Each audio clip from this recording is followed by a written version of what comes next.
السلام عليكم ورحمة الله وبركاته. ازيكم عاملين ايه؟ يا رب تكونوا بخير وفي احسن حال. النهاردة ان شاء الله هنكمل حلقات استغلال قماش الستاير في اشكال كتير من الاطقم.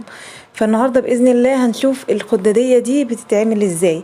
طبعا الفيديوهات اللي قبل كده اللي بخصوص قماش الستاير وعملنا منه كذا طقم قبل كده، ووريتكم بنقص الطقم ازاي وبنقص الشرايط ازاي بتاعت الستارة. في الفيديوهات اللي قبل كده هنزل لكم اخر فيديو ليهم، هنزل لكم الرابط بتاعه في صندوق الوصف. اول حاجة هنعملها هنكرنش التل ده اللي هو بتاع الخداديات. هوريكم ازاي بنكرنش الكرنشة اللي قلت لكم عليها، ان احنا بنسيب حتة صغيرة خالص زي كده، يعني بنكرنش في الطرف خالص كده، بس لما بنيجي نركب بنركب تحت شوية عشان نتفادى عيوب التل. احنا هنا المفروض ما كناش عملنا اوفر ناحيتين، كنا عملنا اوفر ناحية واحدة اللي هي هتبان، الناحية دي ما كانتش اتعملت اوفر، بس احنا لما عملناهم ما كناش محددين بالظبط احنا هنعمل بيهم ايه، فعشان كده عملنا اوفر من الناحيتين. اول حاجة هنغير الدواس ده، مسمار اللي بنغير بيه الدواس اللي انا بفكه ده، بتزقيه كده لبره بيقوم الدواس طالع معاكي بكل سهولة. المسمار ده اي حد هيجي عندي في المشغل ده هديهوله، احنا مطلعينه رحمة على روح بابا الله يرحمه، فاي حد هيجي المشغل ياخده، او لو حد مثلا في طريقي وانا رايحه لاي مشوار بيتفق معايا وانا بديهوله، هيريحوا جدا في التركيب. كل ما يركبوا بقى يدعي لبابا دعوه حلوه الله يرحمه. هنركب دواس الكرنشه ده، دواس الكرنشه العادي اللي احنا بنستعمله. في دواس كرنشه تاني انا قلت لكم عليه برضو ده، بس بيكرنش بصوا مقسوم اتنين كده من تحت، ده بيكرنش تقيل، يعني لو عايزه كرنشه تقيله ده بيكرنشها. ده بنستخدمه في الستان، لان الستان بيبقى ناشف شويه القماش بتاعه او مليان شويه، فمحتاج، مش ناشف هو طري بس بيبقى مليان شويه، فبيبقى محتاج يعني حاجه تكرنش جامد، انما ده بيطلعه خفيف الكرنشه بتاعته، فده بنحتاجه للستان. حطينا الدواس ده. طبعا احنا هنكرنش في الجزء اللي هو بعد الاوفر على طول، يعني بصوا خلوا الاوفر، يعني خلوا نهاية التل على نهاية الدواس كده في نفس المستوى، يعني ما نطلعش كده ولا ندخل. بسم الله. هنعمل معيار المكنة على 5 اللي هي الغرزة، وهنبدأ نكرنش بسم الله كده. طبعا واحنا بنكرنش الاوفر ده بيضايقنا، يعني المفروض اصلا ما كناش عملناه اوفر، يعني لو ما عملناهوش اوفر بيبقى الكرنشه اسهل من كده بكتير، انما لما بنعمل اوفر الاوفر بيضايق شويه في الكرنشه.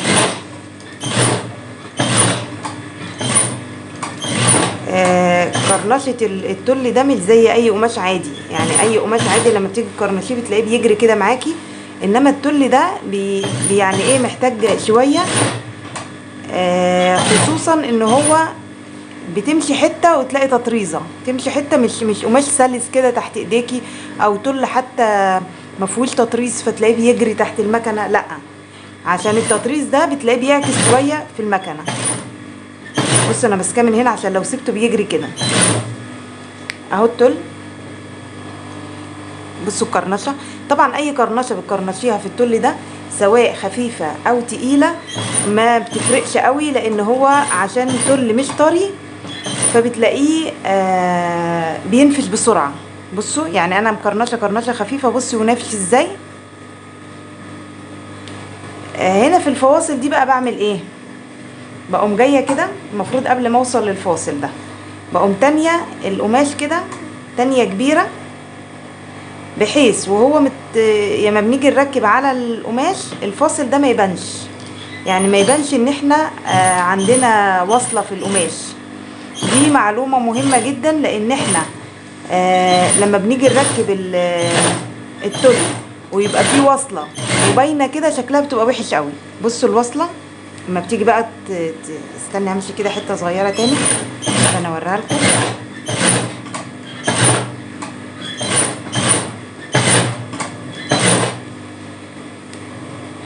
بصوا كده مش باينه ان هي واصله خالص، يعني باينه ان هي كانها من التل نفسه، خصوصا في التركيب. انما في ناس بتيجي تقوم فاتحاها كده وتقوم مكرنشاها عادي، فتبقى دي باينه، الوصله دي باينه. بنكرنش التل كله. طبعا احنا ممكن حد يقول لي طب احنا مش محتاجين كورنيش حوالين داير في الخداديه. انا القماش ده عندي، يعني انا التل ده انا ما اشتريتهوش، يعني هو انا طلعته من قماش الستاير، فانا عايزه اعمل بيه حاجه. لا اما انا هعمل بيه كورنيش حوالين داير في الخداديه، لا اما انا هعمل بيه كورنيش على الملايه نفسها، يعني ممكن اعمل بيه صف على الملايه كانه بندانه، لان انا عندي كميه كبيره جدا طالعه، يعني يمكن الكميه اللي بتطلع من التل ده اكتر من الكميه اللي بتطلع من قماش الستاير نفسه. بصوا هو سهل، بس يعني ايه، ايدك بس تبدا تمشي فيه هتلاقيه ايه، تعرفي تظبطيه. بس بنمشي حته حته. انتوا عارفين بقى في القرنشه العاديه التانيه بنجري كده بالدواس على طول، مش بنمشي كده فتفوته فتفوته، لا. اخلص القرنشه دي واوريكم بنركبها ازاي على الخداديه. هنركب في طرف التل المطرز ده جبير، اللي هو اللي احنا بنسميه ترشون، بيبقى رفيع كده، بنركبه في الطرف عند الاوفر، فالحته دي لازم تتعمل اوفر عشان نركب فيها. اي جبير بنركبه ما بنركبهوش دغري، لازم بنريح الجبير اللي من فوق ده، ما بنشدهوش جامد، عشان حتى لو ركبناه من هنا من فوق نفس القصه، بنريحه كده. بصوا بنعمله زي قبه صغيره كده من هنا، انهم ايه، مخيطينه. لو شديتي الجبير جامد بيعمل شده في الملايه، بتكون الملايه شكلها مش مرتاح، بتلاقي الملايه مكشكشه. الكلام ده لو ركبتيه من فوق بتلاقي الملايه مكشكشه ومش عارفه السبب ايه، مع انك مريحه شده الجبير ما بيتشدش. الجبير بنريحه خالص. بس شكله حلو ازاي لما ركبناه في الطرف. هنركب دلوقتي الخداديه، التل على الخداديه. لو بصينا لشكل الخداديه هنلاقيها جايه بالشكل ده، انا عايزه شكلها يبقى مدور كده، يعني جايه كده بنص ايه، دايره خفيفه، فده بيبقى في التركيب من فوق. من هنا هوريكم ازاي بنركبها بحيث تديني الدورانه الخفيفه دي.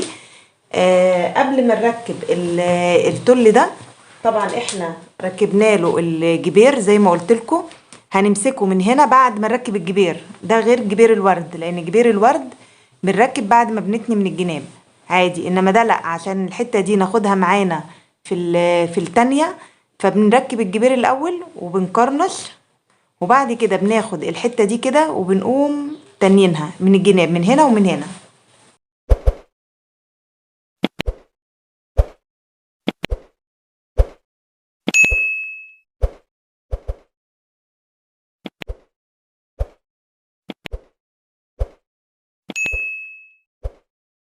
ده وش الخداديه، طبعا طوله 75 سنتي وعرضه 55.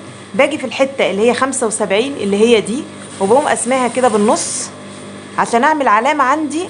اخد هنا فرد عشان اعرف المكان اللي هركب فيه التل، لان التل ده انا عايزه اوسطنه في نص الخداديه بالظبط كده. انا خدت العلامه اللي هركب فيها نص التل اللي هي دي.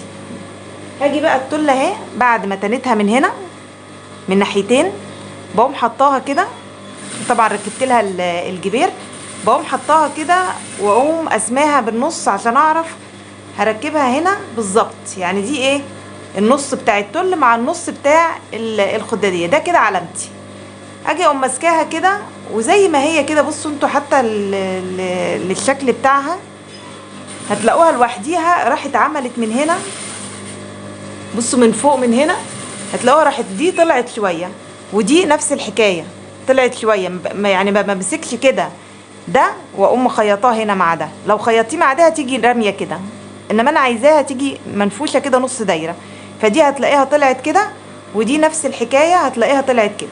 همشي على كده، يعني هخيط من هنا كده على الطلعه اللي هي طلعها دي، وده كله هرميه ههدره بحيث يديني الدورانه اللي هي في الخداديه.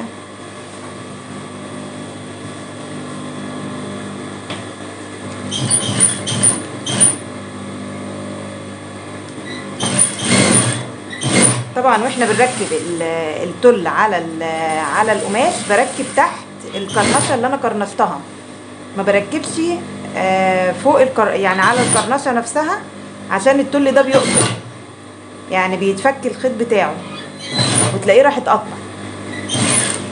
بمسك كده واقوم عامله فورماتوره في الاول وفي الاخر كده. خلاص خلصت.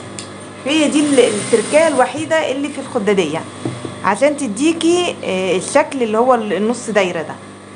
بسيب حته من هنا في الاول وحته من هنا في الاخر بس، واقوم مركبه بقى الكورنيش حوالين داير. طبعا الكورنيش احنا ركبناه كتير في حاجات كتيره، بس هي الفكره في التل ده ان عشان التعامل معاه بيبقى مختلف، فبركب برضو الكورنيش زي ما ركبته كده في الخداديه وزي ما هركبه في الملايه، بركبه بطريقه مختلفه، ان انا بسيب حته من التل لفوق. يعني ادي التل اهو، نجيب بس عدلته. ادي التل اهو كرنشناه،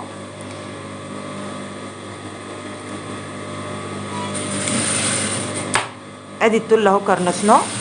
بركب مش من الحته اللي انا كرنشت منها، من تحت شويه، واقوم ضمه كده واقوم مركبه، امشي سنه سنه عشان اتعامل مع التل بالراحه. طبعا لما بركب الخداديه هركب اولها من هنا، لان احنا بنعملها بدورانه زي ما وريتكم قبل كده. لو اول مره تشوفي تركيب التل حوالين داير حوالين الخداديه، بركب من هنا من عند الطرف، من عند الاوفر او من عند البرم لو في برم، بحط دي على القماش وبخيطه.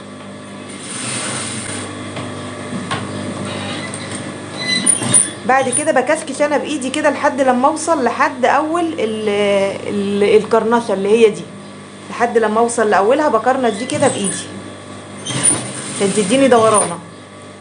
اخلي الكرنشه اللي انا كرنشتها بره القماش خالص، يعني شايفين الكرنشه اهي، خياطه الكرنشه على اول القماش ده بتاع الخداديه، وانزل لتحت شويه كده واقوم مخيطه. امسك دول كده الاتنين مع بعض واقوم مخيطه عشان ما يفلتش مني. امسك كده واقوم مخيطاه. هو عايز سنه سنه، مش عايز تجري. احط ايدي هنا وايدي هنا بس تسند التل من الناحيتين.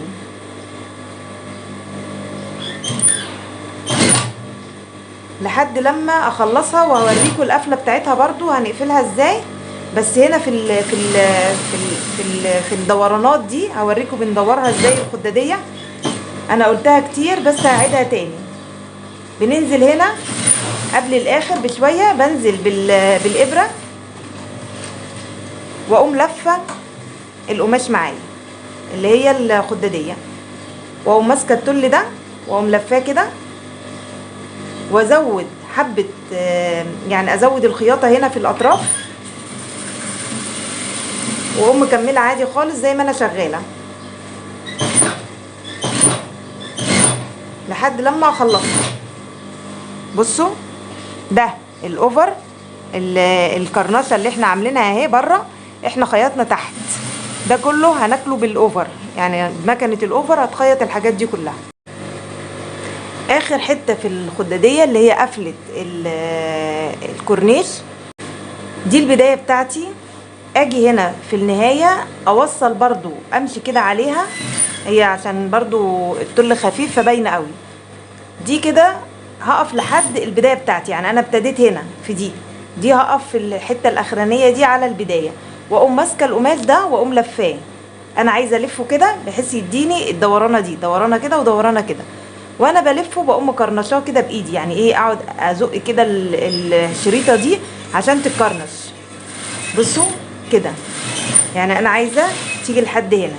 بصوا شايفين اللفه جايه كده اهي، او مكرنشه دي كده لحد لما اوصل لاخرها، مش اخدها كده على طول دغري، لا لازم اكرنشها واقوم عامله فورماتوره.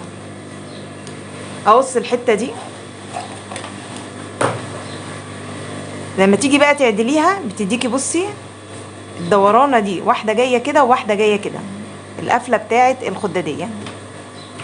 كده خلصنا الخداديه دي، هوريكم شكلها وهي مفروشه.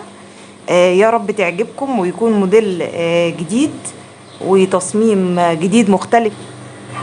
والسلام عليكم ورحمه الله وبركاته.